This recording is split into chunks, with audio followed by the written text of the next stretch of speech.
رفیقان ملت اسلامیہ، السلام علیکم ورحمۃ اللہ تعالی وبرکاتہ۔ الحمد للہ وحدہ والصلاة والسلام علی من لا نبی بعدہ وعلی الذین ادرکوا قربہ وعہدہ، اما بعد، کما قال اللہ تعالی فی سورة اللیل، اعوذ باللہ من الشیطان الرجیم، بسم اللہ الرحمن الرحیم، وما لأحد عنده من نعمة تجزى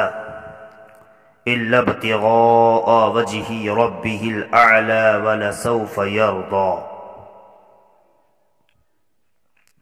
غوث اعظم بمن بسر و ساما مدد قبل ایدی، مدد کعب ایمان مدد،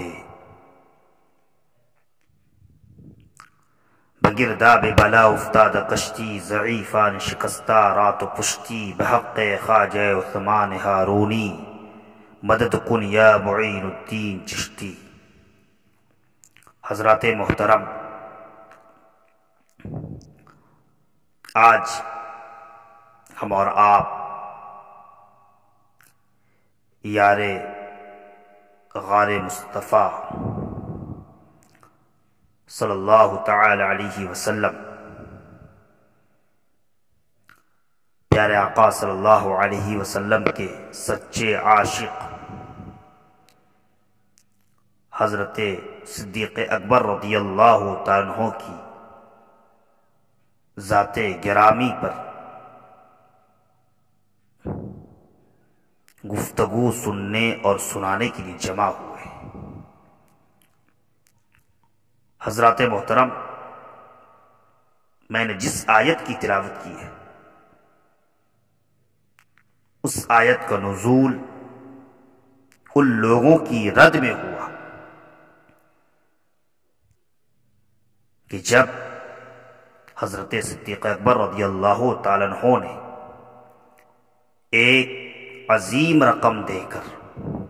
حضرت بلال رضی اللہ تعالیٰ عنہ کو آزاد کرایا۔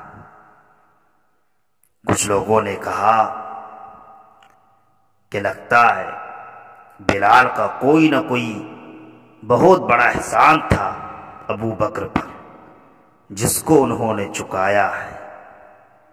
اللہ تبارک و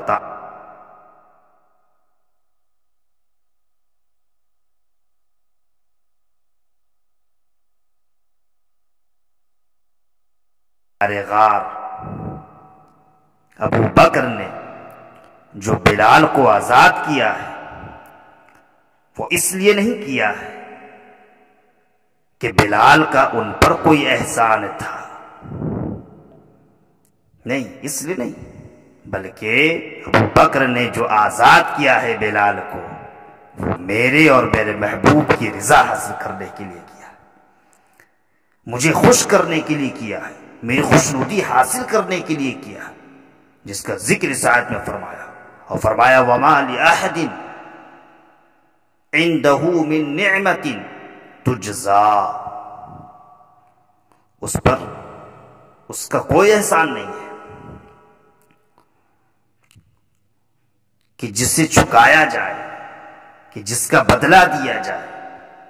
إِلَّا ابْتِغَاءَ وَجْهِ رَبِّهِ الْأَعْلَىٰ، مگر اپنی رب کی خوشنودی حاصل کرنے کے لیے، اپنے رب کی رضا حاصل کرنے کے لیے، جو سب سے اعلیٰ ہے، جو اعلیٰ ہے، جو سب سے بلند ہے، اس کی رضا حاصل کرنے کے لیے ابو بکر نے یہ کام کیا ہے۔ اللہ تعالی کس قدر محبت فرماتا ہے حضرت صدیق اکبر رضی اللہ تعالیٰ عنہ سے، کہ لوگوں نے آپ کی شان میں اس طرح کی باتیں کہیں، اور پروردگار عالم نے اس آیت کریمہ کا نزول فرمایا، اور بے شمار آیتیں آپ کی شان مبارک میں نازل ہوئی، اور وہیں بے شمار احادیث ہیں کہ جن میں پیارے آقا صلی اللہ علیہ وسلم نے آپ کی تعریف فرمائی، آپ کے مقام و مرتبہ کو بیان فرمایا، جیسا کہ کشف الخفا میں ہے دوسری جلد میں کہ پیارے آقا صلی اللہ علیہ وسلم نے ارشاد فرمایا ما فضلکم ابو بکر بفضل صوم ولا صلاة ولكن بشیء وقر فی قلبی، ابو بکر تم سب سے کثرت نماز و روزہ کی وجہ سے ہی افضل نہیں، بلکہ وہ جملہ انبیاء و مرسلین کے بعد عبادات میں تم سب سے اعلیٰ تو ہے ہی، لیکن جس چیز کی وجہ سے تمام انبیاء و مرسلین کے بعد تمام اولین و آخرین پر جو فضیلت حاصل ہے وہ قوت ایمان کی وجہ سے، یعنی عبادات میں تو ابو بکر افضل ہے ہی، لیکن ایمان کی وجہ سے سب سے اعلی مقام حاصل ہے۔ فرمایا اور جو خاص ابو بکر کا حصہ ہے، یعنی پیارا آقا صلی اللہ علیہ وسلم نے اس حدیث پاک میں فرمایا کہ عبادات میں تو افضل ہے ہی ابو بکر، لیکن اس سے کہیں زیادہ جو انہیں فضیلت ملی ہے وہ قوت ایمانی کی بنیاد پر، ایمان کی قوی ہونے کی بنیاد پر، مجھ سے زیادہ محبت ہونے کی بنیاد پر انہیں فضیلت اللہ نے عطا فرمائی ہے۔ اور وہ ابو بکر، وہ صدیق اکبر جن کے بارے میں سید القونین صلی اللہ تعالی علیہ وسلم نے ارشاد فرمایا میرے صحابہ، مجھے کسی کے مال نے اتنا فائدہ نہیں پہنچایا، مجھے کسی کے مال نے اتنا نفع نہیں دیا جتنا ابو بکر کے مال نے مجھے فائدہ پہنچایا، جتنا مجھے ابو بکر کے مال نے نفع دیا اتنا کسی کے مال نے مجھے نفع نہ دیا۔ وہ صدیق اکبر جن کے بارے میں حضرت عمر رضی اللہ عنہ نے فرمایا ابو بکر سیدنا وعتق سیدنا بلالا، فرمایا ابو بکر ہم سب کے سردار ہیں، یہ نہیں کہا ابو بکر سیدی، کہا نہیں، ہم سب کے سردار ہیں۔ وہ حضرت ابو بکر کی شان ہے کہ اب عمر کہیں ہم سب کے سردار ہیں، کہ جنہوں نے ہمارے سردار حضرت بلال کو آزاد کیا۔ وہ صدیق اکبر کہ جن کی شان بیان کرتے ہوئے آقا نے ارشاد فرمایا آسمان، اے میرے صحابہ، آسمان پر میرے دو وزیر ہیں، ایک جبرائیل ہے تو دوسرے میکائیل ہیں، اور اسی طرح زمین پر بھی میرے دو وزیر ہیں، ایک وزیر ابو بکر ہے تو دوسرے وزیر عمر ہے۔ یعنی صدیق اکبر کی شان اس قدر اعلیٰ ہے کہ میرا آقا فرمائے یہ میرے وزیر ہیں۔ اور ایک دفعہ روح کائنات، فخر موجودات، رحمت عالم، نور مجسم صلی اللہ تعالی علیہ وسلم اپنے ان دونوں صحابہ کے کندھے پر ہاتھ رکھے ہوئے ارشاد فرمایا اسی طرح ہم قیامت کے دن اٹھائے جائیں گے۔ یعنی اے ابو بکر، جس طرح آج میں تمہارے کندھے پہ ہاتھ رکھے ہوں، اے عمر،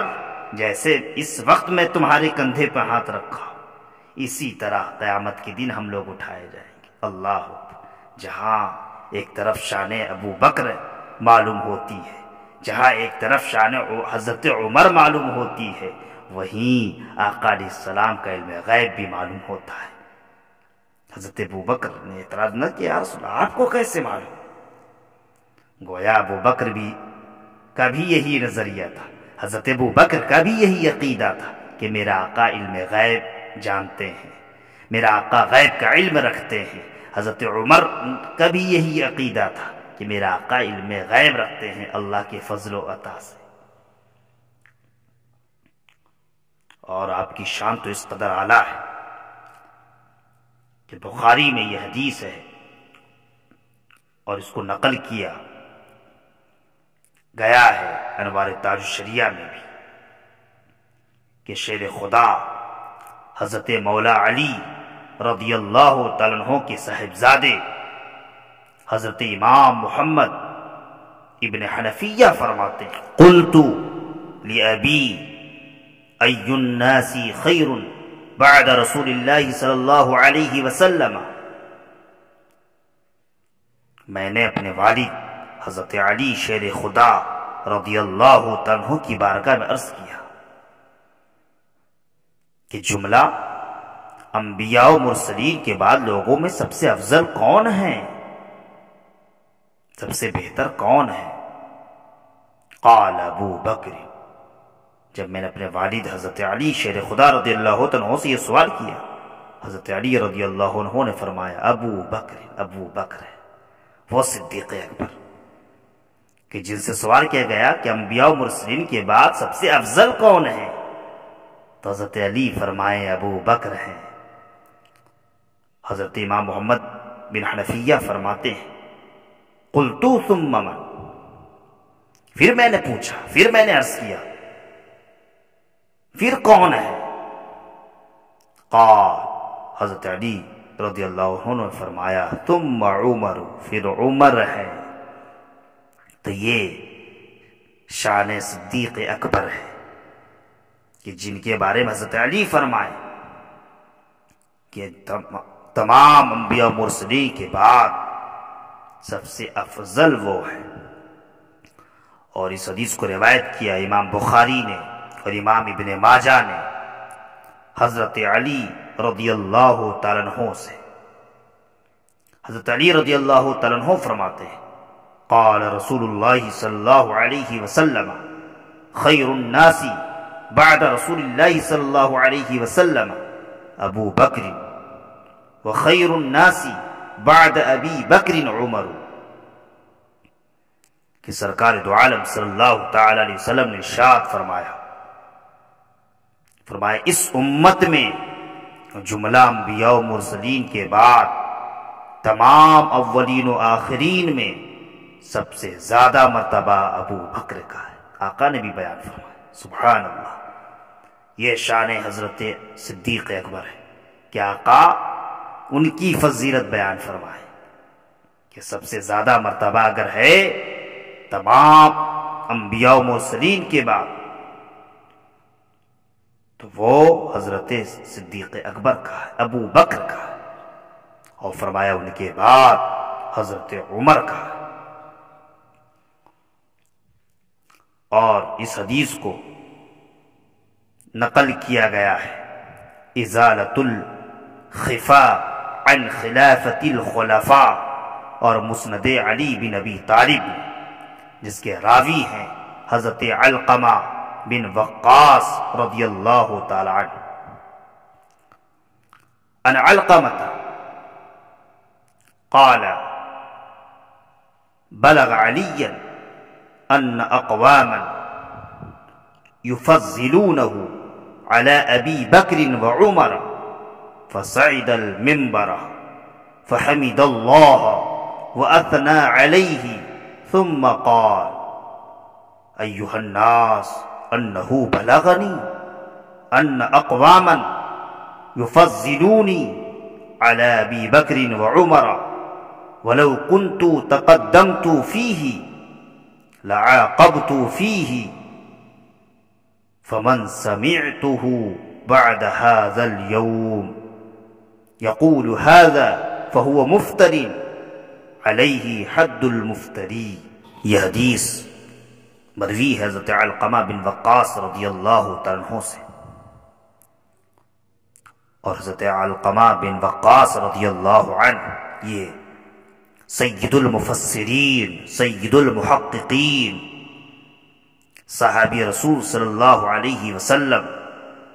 حضرت عبداللہ ابن مسعود رضی اللہ عنہ کے اصحاب میں سے وہ فرماتے ہیں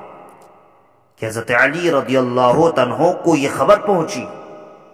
کہ کوفے میں کچھ لوگ ایسے ہیں جو انہیں حضرت ابو بکر اور حضرت عمر رضی اللہ تعالی عنہما پر فضیلت دیتے ہیں، انہیں حضرت ابو بکر اور حضرت عمر رضی اللہ تعالی عنہ سے افضل بتاتے ہیں۔